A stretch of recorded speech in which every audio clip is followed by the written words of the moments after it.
Hey everybody, it's Willow Landria, and I got some news. As you can see from the headline, it is about Star Trek. And can you believe it? They're actually thinking, CBS, that they want to actually sell Star Trek because they realize that they don't know what the heck that they're doing. Let's go to the article. So this comes out of Bounding Into Comics, and here's the headline. Rumor, the Orville's Seth MacFarlane and NBC walk out of a Star Trek sales meeting. The rumor actually came out earlier, maybe like a week ago, that was actually on the table, and they actually held the meeting, I guess, today, or maybe it was yesterday, and with Seth MacFarlane and CBS about wanting to sell because they realize that there is a lot of, let's just read the article. I'm just going to read the whole thing. A new rumor details that Seth MacFarlane and his new team at NBC walked out of a Star Trek sales meeting. The rumor, which was posted on 4chan, details that MacFarlane and his team at NBC had a meeting with CBS to discuss the sale of Star Trek to NBC Universal.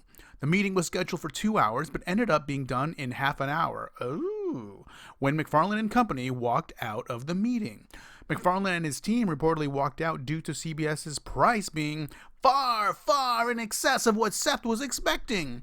The poster claims that CBS's price was so high because they are emboldened by the positive reaction to Picard.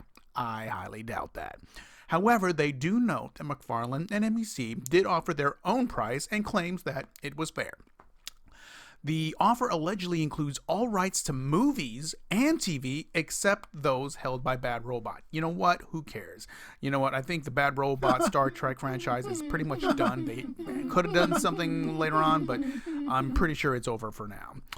CBS did not outright reject the offer, according to the poster. Twitter user Angry Mr. Fibble shared the rumor on Twitter, and this is his little Twitter thing right there. Previous rumor also shared to 4chan and then shared to Twitter by Angry Mr. Flibble details that MacFarlane was interested in acquiring the rights to Star Trek. And I think that's his little thing there. That rumor indicated that CBS's Star Trek Picard was receiving negative feedback during test screenings. The poster, who claims they work for CBS, wrote that the first 5 episodes of Picard were test screened and received an average grade of C. And I would agree with that just from the first episode, from general audiences, and a D from Trek fans. I haven't seen the second one yet. I'm still in the process. For reference, even our crappiest programs will usually get a B from general audiences. Although they did note, everyone is actually surprised how good some of the influencer comments on social media have been for the premiere. But we're putting it down to the open bar that was in the lobby. It's not just Picard, though. The higher-ups are crapping themselves about Star Trek as a whole. The show, I think it's interesting that they're actually they're saying that the influencers are like what they influence. Chances are those people that are quote-unquote influencers are not really Star Trek fans. The show currently has a 94% tomato rating from critics on Rotten Tomatoes. Critics gave the show an average rating of 8.06 out of 10. It has an 80% audience score, with the average rating being 4.1 out of 5. The score has an average weighted score of 8.8 on IMDb. I guess that's 8.8 out of 10. So that, those are actually saying that it's actually pretty high.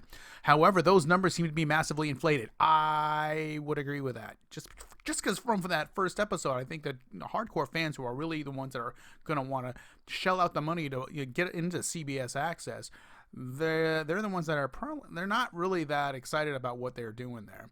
At least in my estimation, as the scores are significantly lower for both critics and users on Metacritic. The critics' Metascore sits at 77, while the user score is at 6.0, with 13 positive reviews, 6 mixed reviews, and 8 negative reviews. Not only are the Metacritic scores significantly lower, but a source tells me that Star Trek Picard's Episode 1 viewership was worse than CW's Batwoman. What? Which has seen viewership dip below 1 million viewers during its premiere season. Wow. That's crazy. I didn't realize that that it's actually worse than Batwoman because, Batwoman had the support. Well, I mean, they both have their own kind of fan bases. Batwoman comes out of the CW, like Supergirl and Green Arrow franchises. It's connected to those. So, those fans have their own expectations, but Star Trek fans have their expectations too, and let me just say that they were probably not met, at least to this fan right here. What do you make of this new rumor regarding MacFarlane NBC walking out of Star Trek sales meeting? Do you think it's legit, or do you think it's completely bogus? No, I think it's real, and I think that the rumor that it actually went out there, I wouldn't doubt it, because they know that Seth MacFarlane, he just made a deal with NBC, and he's got some influence. He's got a really good track record. Even the hardcore fans that were not happy with what was going on with Star Trek currently, they loved his show. They loved his show, The Orville. And I'm one of them. It's like, that is Star Trek. Okay, now, well, I mean, it's Star Trek, it's very much, it's an homage to Star Trek, but it's closer to Star Trek than what Star Trek Discovery is. So, will it eventually get to that point? I don't know if they can come up with a number. They can come up with a number that's good, and they said that Seth MacFarlane's was fair. Maybe they should just, cut bait? Is that how the term goes? I'm not even really sure. Okay, that's all I got. I'll talk to you guys later on the next video. Please like, share, and subscribe.